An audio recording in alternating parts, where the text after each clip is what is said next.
Connor had always been proud of his marriage to Tracy. Together for 8 years, the two shared a special connection that seemed unshakable. Connor, a 35-year-old sales executive, was known for his charismatic personality and impeccable work ethic. Tracy, a 33-year-old graphic designer, charmed everyone with her infectious smile and limitless creativity. The couple lived in a charming 2-story house in the suburbs, with a small garden that Tracy tended to lovingly. The walls of the living room proudly displayed photos of their adventures together, from their honeymoon in the mountains to their recent trip to the beach.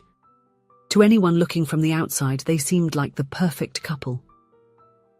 On a Friday night, Connor decided to meet some friends at a local bar. The atmosphere was cozy, with soft lights and the sound of lively conversations in the background. Sitting at a corner table, Connor noticed that one of his friends, Mark, seemed especially down. "What happened, man?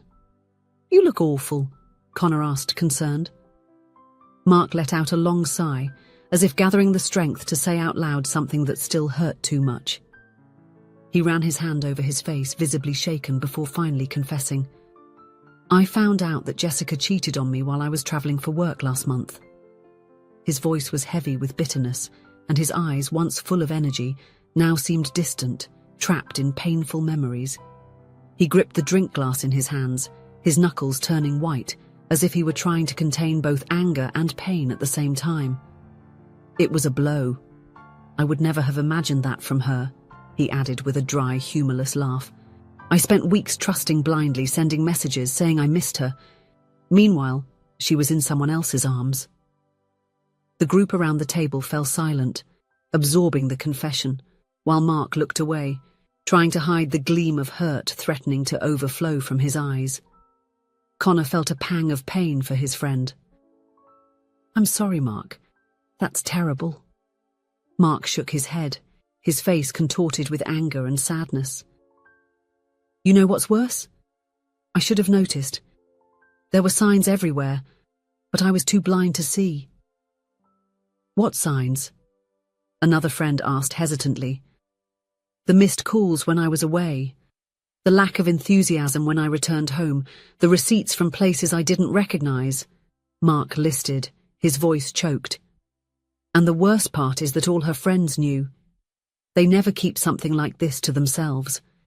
I bet Jessica detailed everything, or even kept a journal of those adventures."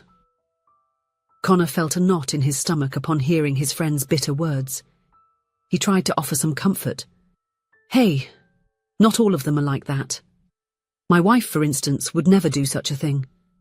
Mark cast a skeptical glance at Connor. He took a sip of his drink before resting his elbows on the table and looking directly at him. "Maybe you're also ignoring the signs like I did," he said, his voice laden with irony. "You travel a lot for work, don't you? Have you ever thought about what happens when you're not around? Have you never noticed anything strange?" Connor felt a slight discomfort spreading through his chest, but forced a smile, trying to dispel any doubt before it took root. "No. Tracy and I have a solid relationship," he replied firmly, crossing his arms as if to reinforce his conviction. "I trust her completely." Even after saying that, he noticed that Mark was still watching him with that same skeptical look, as if doubting that anyone could be so sure. The weight of his friend's words hung in the air, but Connor refused to let them penetrate. At least that's what he told himself. Even so, Mark's words kept echoing in his mind the whole way back home. When he arrived, the house was silent and dark. Tracy wasn't there, which was unusual for that time of day. Connor tried to call her but received no answer. Immediately, Mark's words came back with full force. Connor shook his head, trying to push away the negative thoughts. "Don't be ridiculous," he muttered to himself. Shortly after, he heard the sound of the door opening. Tracy entered, carrying a few bags. "Hi, love," she greeted with a smile. "Sorry I didn't let you know. Some friends called me for a last-minute coffee and we ended up doing some shopping." Connor nodded, trying to ignore Mark's voice in his head. "That's okay. How was your day?" While Tracy was talking about her day, Connor struggled to pay attention, but his mind kept returning to the conversation at the bar. He had never doubted Tracy before, but now small details that had previously gone unnoticed were starting to take on new significance in his mind. In the days that followed, Connor found himself paying more attention to Tracy's actions. He noticed that sometimes she took a while to answer the phone, or that occasionally she went out without giving many explanations. Part of him knew he was being irrational, but he couldn't help it. One day, upon getting into the car to go to work, Connor found a parking receipt he didn't recognize. Curious, he looked up the address and discovered it was for a place that served both a commercial building and a hotel. "Don't be paranoid," he told himself, putting the receipt in his pocket. But the seed of doubt had already been planted. When Connor announced that he would have to travel for work for a week, he noticed a strange expression on Tracy's face. Was it relief? He shook his head, trying to push the thought away. During the trip, Connor found himself reaching for his phone constantly, checking messages, looking to see if Tracy had sent something, even when he knew he hadn't received any notifications. Each minute without a response seemed to drag on, fueling his insecurities. They had always been a couple that communicated well, but now he felt an almost compulsive need to hear her voice, to know exactly where she was and what she was doing. On the third video call in just 2 days, Tracy answered with a tired smile but soon frowned when she noticed Connor's tense expression. "Is everything okay, love? You've been calling so much these past few days. Did something happen?" Her voice sounded gentle but laden with concern. Connor looked away for a moment, observing the hotel room window where the city lights flickered in the distance. He wanted to say yes, that everything was fine, but the truth was that his mind was filled with doubts he couldn't shake off. "I'm just feeling homesick," he replied, striving to sound casual. "Is there something wrong with wanting to talk to my wife?" On the other side of the screen, Tracy hesitated for a moment. He noticed the small movement of her eyes, as if she was carefully choosing her words. "No, of course not," she finally replied, her voice a bit lower. "I just found it a little strange." Connor felt a mix of relief and unease.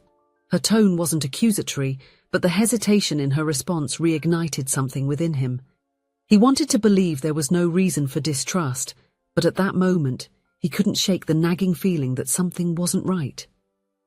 The conversation continued, but Connor couldn't rid himself of the sensation that something was wrong.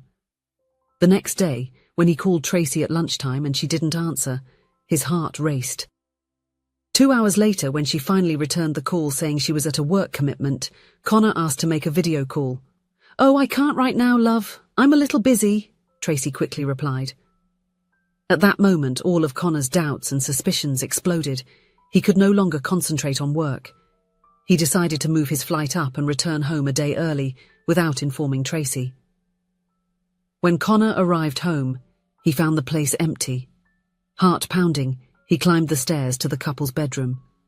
The bed was unmade, a towel lay on the floor, and a glass of water was on the bedside table. And there, open on the bed, was Tracy's diary. Connor hesitated for a moment, fighting against the urge to read, but curiosity and fear were stronger. With trembling hands, he opened the diary to the last written pages. "Connor is going to freak out with this surprise," read one entry. "After months of trying, I'm finally pregnant." Connor's heart leapt. "Pregnant?"